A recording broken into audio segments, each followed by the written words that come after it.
Hello everyone and welcome back to Dragalia Foundry. For today's video, I'm revisiting a topic I addressed back around the game's launch, the free story characters everyone receives when starting the game.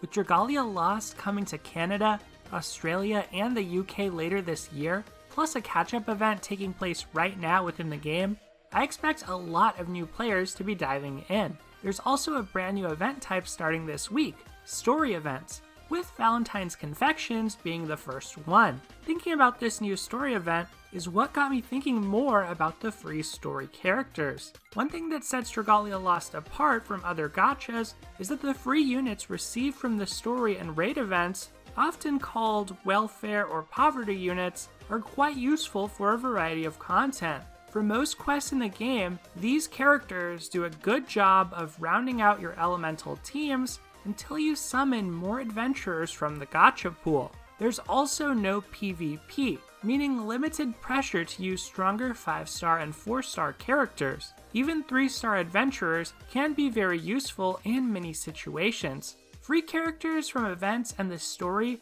have slightly worse stats on average than summonable ones, but in several cases, their unique skills and abilities help set them apart despite this. Today we'll go over the original free characters in the order unlocked in story mode: Euden, Elisanne, Ranzal, and Cleo. All of them are 4 stars and they're more than good enough to get you through the game's main campaign.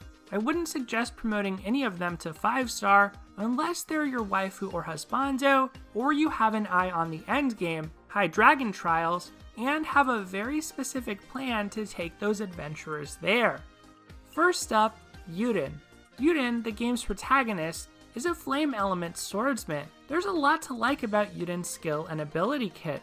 Euden has 2 attacking skills, meaning any wormprint that increases his skill damage is a solid choice when building him. Blazing Circlet is a quick spin attack, while Exalted Fire is a jump slash with a useful secondary effect. It can slightly debuff enemy defense. Euden's co-ability is Dragon Haste, which is marginal but can become relevant in longer matches. So far, co-abilities are always assigned based on weapon type, meaning sword units always have Dragon Haste. On the bright side, Euden's co-ability works well with his Dragon's Claws ability, which powers him up for every transformation during a given quest up to 3 times. Early on, while your team is leveling up and progressing through the main campaign, quests can take a while, so this ability is pretty helpful. All characters have some type of affliction resistance as their second ability, but not all of them have resistance up to 100%. Some free 4-star characters and all 3-star characters typically have 50%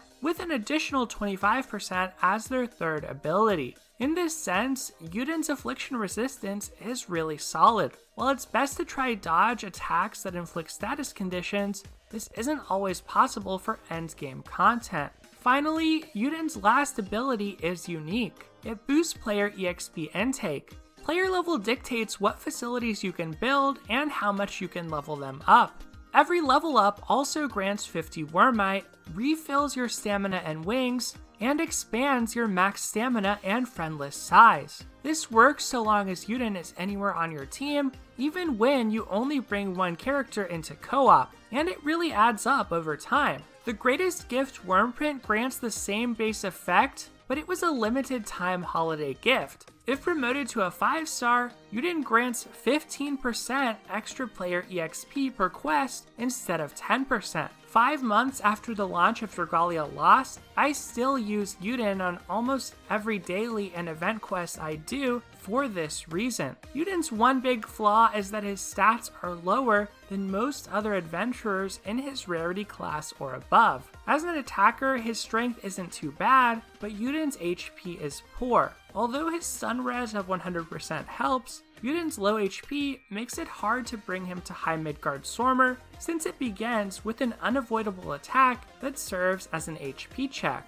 Anyone below the cutoff is instantly knocked out, and Euden needs a lot of investment or an ally with a defensive co-ability or some powerful summonable dragons to survive. If you summon Verica, Mikoto, or Vanessa, those are certainly safer choices for that challenge. After Euden, the next character unlocked through the campaign is Elisanne, a water lancer. Elisanne is a support type, which means her stats are fairly balanced, just a bit below summonable 4 stars. But what sets Elisanne apart is definitely her first skill. Although not stated within the game explicitly, first skills tend to charge the fastest, followed by second skills, and finally third skills, which are granted by weapons. Since Elisanne's first skill, Brave Bastion, grants a team-wide 15% strength buff and it charges quickly, she can maintain this buff throughout most of any given quest, and this helps a ton with team damage output.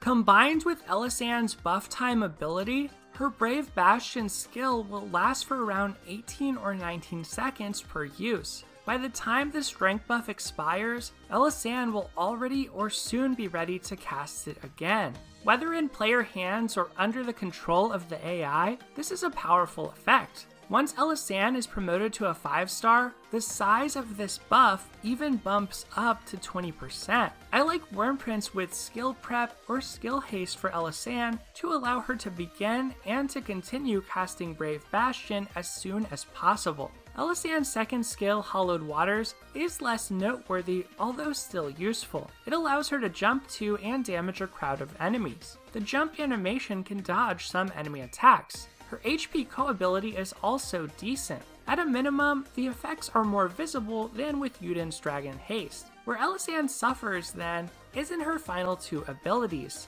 Unlike Euden, she only gets 50% resistance in her second ability, in her case, to burn. And Elisanne's final ability is another 25% affliction resistance, that one to stun. Right now, there are no Wyrmprints which bring her up to 100% in either of these 2 resistances, which makes Elisanne hard to use in the endgame outside of a dedicated team. It's not impossible to clear Brunhilde with Elisanne. In fact, her strength buff is excellent there, but survival will depend on your team composition and healer, and will likely be an issue in public lobbies. For those, I would definitely suggest Xainfried over the other 2 water lancers, Elisanne and Sibella. Ranzal is the next free adventurer you get during the campaign. This axe-wielding mercenary is a defense type, meaning his stats favor HP rather than strength. And Ranzal's strength is, well, really low. He's not a great damage dealer, but he is quite good at clearing out smaller enemies with his axe. Axes grant the defense co-ability, which can help the team survive certain difficult-to-dodge enemy attacks. It's also nice when going for any endeavors that require no adventurers to fall in battle. Besides this, axes have some unique properties. Some of their basic attacks have super armor, meaning they aren't disrupted by knockback. Axe 4 strikes and some basic attacks also draw foes toward the user. Ranzal's skill and ability kit provides even more tools for crowd control. His first skill, Tornado Bash, is a spin attack which draws enemies toward him. His first ability, Slayer's Strength, powers his strength up by 5% for every 5 foes defeated, up to 5 times per quest. This is excellent at defeating waves of smaller foes, making him ideal for Dragalia Lost campaign. His Bog Res of 100%, much like with Euden, is also great, potentially even for the endgame. It's also good for Chapter 2 and Chapter 7 of the story mode. Ranzal's second skill, Storm Wall, grants a 1U shield to your entire team. If a stronger hit is taken, this won't work and the shield gets destroyed. Otherwise, the shields can keep characters at full health, prevent knockback, and perhaps most importantly, block status afflictions. Afflictions cause damage over time or other negative effects,